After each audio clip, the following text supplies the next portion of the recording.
The time to get glory is not when a crisis is occurring.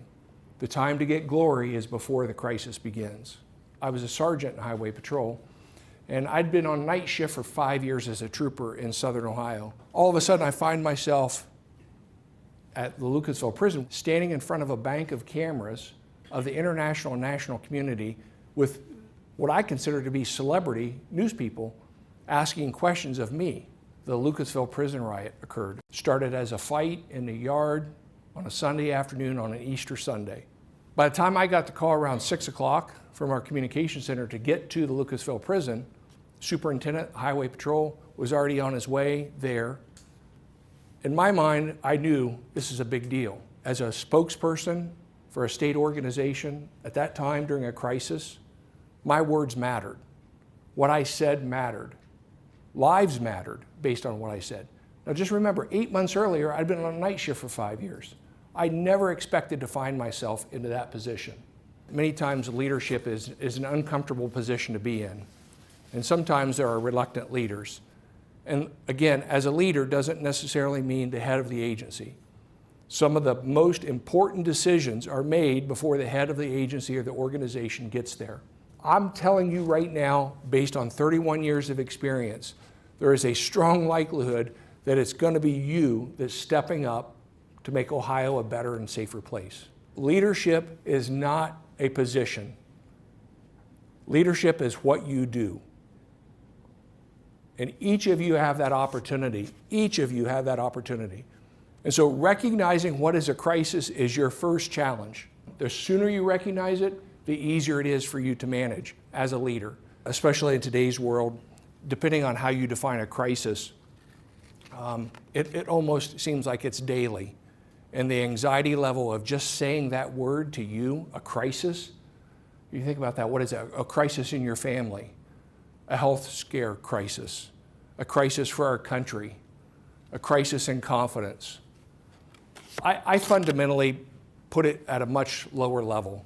You know, making sure that we are safe is one of the most fundamental things that we do as, I think, human beings. And as leaders, it's one of our most fundamental things that we should be able to deliver upon.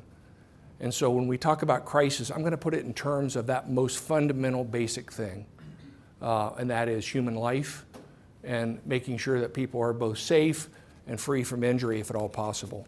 I will tell you, every failed crisis I've ever studied or watched, every one of them, two things are almost common in every one of those. One is a failed recognition. When they look back at those events, they didn't recognize the magnitude of what they were in. Early recognition is critically important. Recognizing in time to stave it off before it becomes a significant event. We have a phrase in law enforcement and first responders: the time to exchange business cards is not when the crisis has occurred. If I'm meeting you for the first time during a critical incident, we are already at a significant disadvantage. The time to get glory is not when a crisis is occurring. The time to get glory is before the crisis begins. Stabilizing the crisis is the second goal.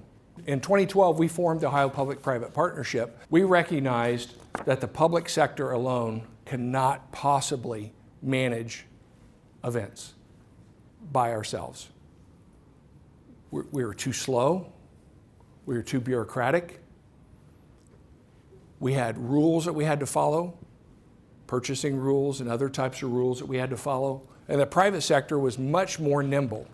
So we started off with 40 private sector partners. In Ohio, we now have the largest public-private partnership in the United States.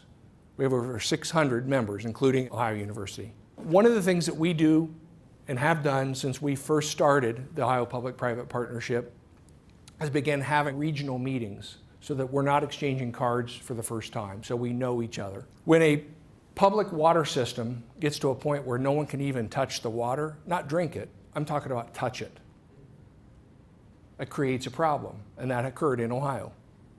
So the city of Toledo, because of a microcystin from algae and the intakes that were coming in out of Lake Erie, had a no-use water order. The state of Ohio, the county, the city, all were working really hard to get in front of it. A lot of state assets and resources began to move, but we were still too slow. We were still too slow as a state moving resources. The private sector was able to move truckloads of water while we're still trying to figure out where we get truckloads of water, how we purchase truckloads of water. The goal, obviously, is to make sure you get waters in people's hands so that they have confidence that they're not going to have to, riot or have civil disorder. Messaging was critically important. But the Ohio Public-Private Partnership, in many respects, grew out of that Toledo water crisis. Speed of recognition, speed of stabilization, speed of mitigation. If you start to hear gunfire right now in this building, you hear gunfire right outside the door, fire alarm goes off. Do all of you know what to do? So for the first time in the last 12 months in the history of the state of Ohio government, we now have an active shooter, active aggressor policy, and we've trained 55,000 people on what to do. For the first time. That is, from an organizational perspective, recognizing a crisis before it becomes a crisis. The most important thing in a crisis is before the crisis, and that's preparation. Not only mental preparation, preparation in logistics and operations. Our goal is to make every crisis a page 5 story. You don't get to, as organizational leaders, define what a crisis is. You only get to recognize it, and you have to be out in front of it. You have to turn it into that page 5 story.